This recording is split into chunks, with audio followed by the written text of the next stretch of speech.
Anyway, now I want to say this, of course. John Kennedy did one thing right. If he did nothing else, he saved the world from a nuclear war. At a time when his generals were saying, you need to invade Cuba, let's go, he held back. The Cuban Americans do not appreciate it.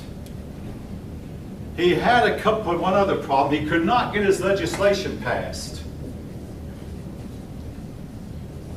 And the fault was he didn't use Johnson as vice president. Johnson could have gotten his legislation passed, but in those days, Kennedy did not like Johnson. He kept Johnson, he needed him to get him elected. Kennedy would never have been elected without Johnson. Then once elected, Johnson was put on a shelf, and you never heard from him for 3 years, until one day, all of a sudden, Johnson became president of the United States. And Johnson real quickly got all of Kennedy's legislation passed. All right, what legislation? All right, number one was Medicare. And you know what I think of Medicare. I mean, it's broke. We're going to go broke. But it's there. He got Medicare. He got federal aid to education passed. And I think you know what I'm about to say next. Maybe you don't. The public schools in America went way downhill from that day to this. Maybe the public schools in America once worked, folk. I can vouch for it. They once worked. Today, they're badly failing, and nobody knows how to fix them. I'll tell you what I think would help get Washington out of them. Get rid of Washington. But anyway, he got aid to education passed. And of course, the Civil Rights Act. Yeah, I can't say anything against it. The Civil Rights Act.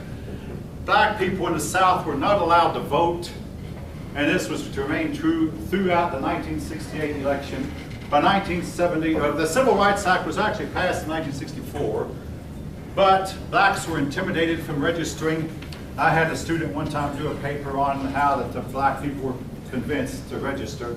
Basically, they were afraid of the Ku Klux Klan.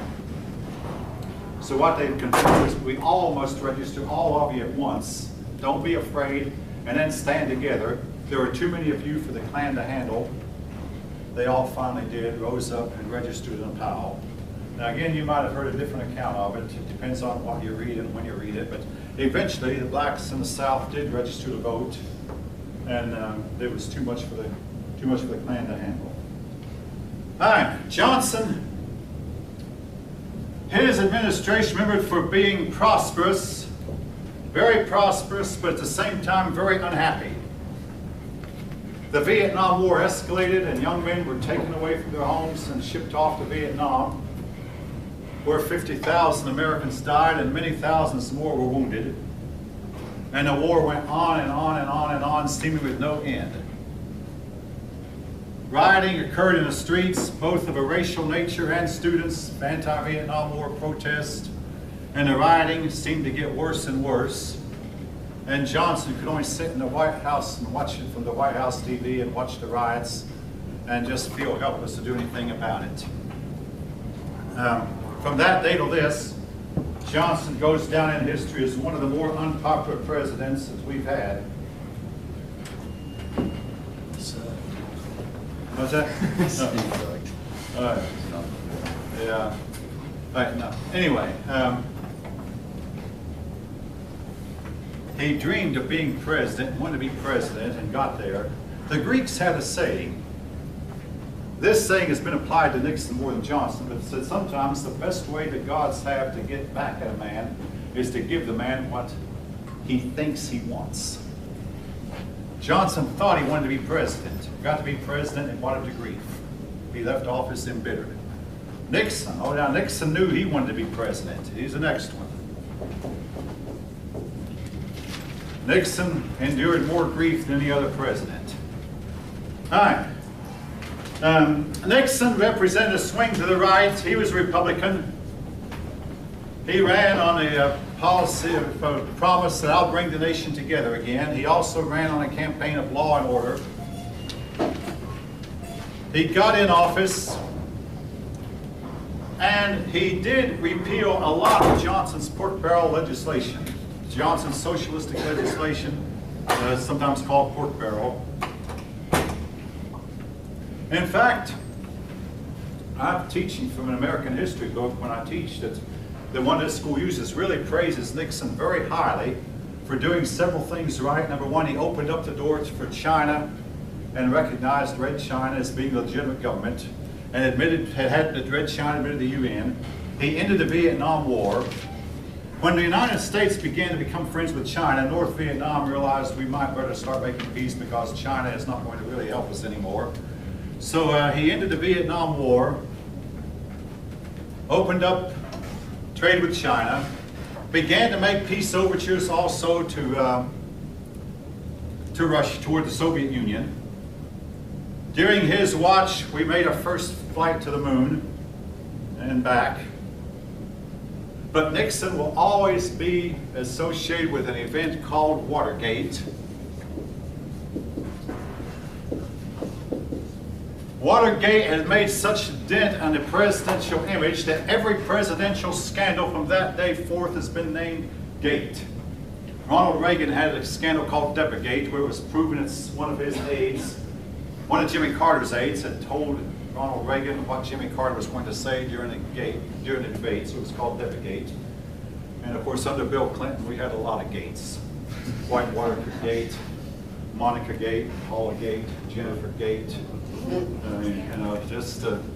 But anyway, Watergate. Now, Watergate's the name of a hotel in Washington. It's somewhat, I think it's somewhat declined in importance now, but at that time it was Washington's finest hotel.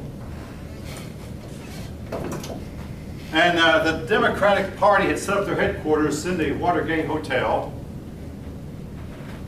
And one day, some of Nixon's men sneaked into the hotel and they began to plant wiretaps and microphones and tape recorders, basically listening devices. The wiretaps was where they would tap into the telephones and hear all the conversation going on. This act was illegal. Well, somehow the thing did not work as well as they planned, so they made plans to go back in. So on a certain night in June, several of them got together, and some of them were to serve as lookouts while the other 5 went in. So 5 of these men went into the McGovern's headquarters and began to feverishly work on preparing the wiretaps and the setting up the microphones and the listening devices and all this stuff. In the meantime, there was a security guard who went around to the rooms like he always did. He noticed that there was tape on the door to the Democratic headquarters, so he pulled the tape off. Now, if somebody asked me, what's the tape? The tape was to defeat the lock, if you know anything about locks. So he had his electrical tape that he put on locks. I mean, the security guard pulled the tape off.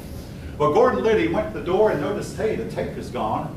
And Gordon Liddy will tell you to this day, he said, the dumbest thing I ever did was put the tape back on the lock. So he put new tape on the lock.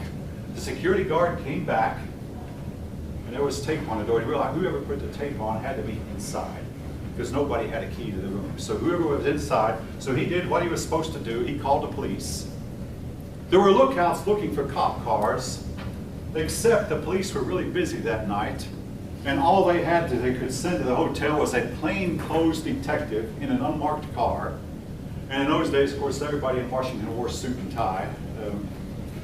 One time they required teachers like me to wear suit and tie, but that was bygone time. Anyway, this detective came up to the room, whipped out his service revolver that he carried under his coat, hidden under his coat, pushed open the door. I mean, after all, the door had the tape on it. Pushed open the door, and he heard a commotion behind the desk, so he said, come out from behind there with your hands up. And he expected 2 hands to go up. 10 hands went up. And the bodies that followed the hands were dressed in the suits and ties, business clothes, not dressed like a burglar would be. Well, the detective spent a long, long day. He was intending to go to his daughter's birthday party that day, but he was told, you stay here. And all of a sudden, when he radioed back what had happened, the police department became very interested.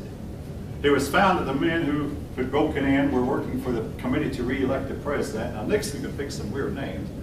The name was CREEP, yeah, C-R-E-E-P, Committee to Re-elect the President. And it also was found that they had money on them, that the serial numbers matched money that had been donated to CREEP. Now, right away, the first thing you think about is, I guess Nixon did it. However, to this day, we have never proven that Richard Milhouse Nixon knew anything about the break-in before it happened.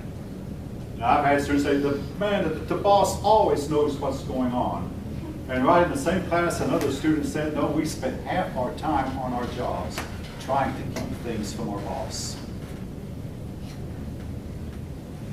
Any one of you who work might know what I'm talking about. There is a chance that Richard Nixon had no idea. But here's what happened. According to what Bob Haldeman, now Nixon's top men were Haldeman, Ehrlichman, Mitchell, Dean. These were men who actually worked with Nixon inside the White House, even though only Nixon himself lived in the White House. But Nixon and Mitchell and Haldeman and Ehrlichman and Dean all said that they first learned about the break-in when their talk radios woke them up in the morning, and they would tune in the news like they always did. The news, I mean, these men listened to the news like the rest of us, and the news had news about the break-in, and that's when they all said they first learned about it. Now, what I think happened was Haldeman thought, I bet Nixon did this. And Nixon probably thought, I suppose Haldeman did this. And Mitchell, he probably thought, this was either Haldeman or Ehrlichman or Nixon. So they all decided, we got to cover this up. And they all covered up for a crime they probably did not commit. And they all went down in a pile, not for the break-in, which we've never proven who knew about it. They all went down for the cover-up. Each of them covering up for their buddies, who might not have needed to be covered up for. And they all went down together. Nixon, Haldeman, Ehrlichman, Mitchell, Dean, McCord, Magruder, Liddy, Ulasewicz. Some of you may have heard of some of these names after many, many years. But what was so weird about this scandal broke in June 1972. The country laughed it off. In November 1972, Nixon was elected by the biggest margin since James Monroe.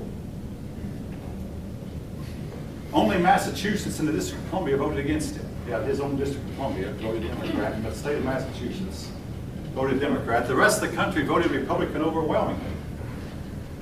And then, once Nixon got elected a second term, in January came the trial of these men, and some of these men decided to talk. And that broke the whole case wide open. Even though none of them could actually say that we discussed this with Haldeman. That, well, how high do you think this went? Oh, well, no higher than Bob, perhaps. One of them said, I think Nixon knew about it. Well, did you ever tell Nixon? Well, no, I never did, because I never talked to Nixon personally. I mean, I'm just a private in the Army. The privates don't talk to generals.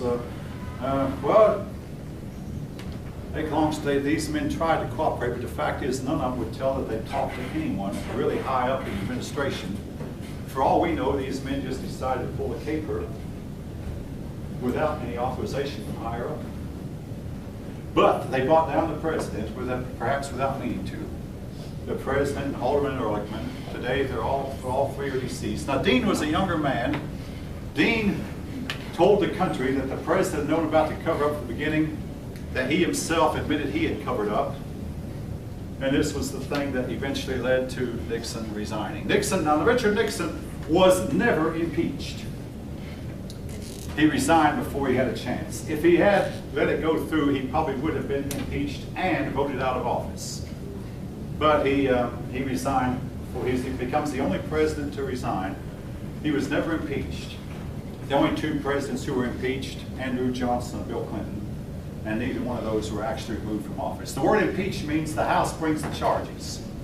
That's to impeach. Then it goes to the Senate. All right, anyway.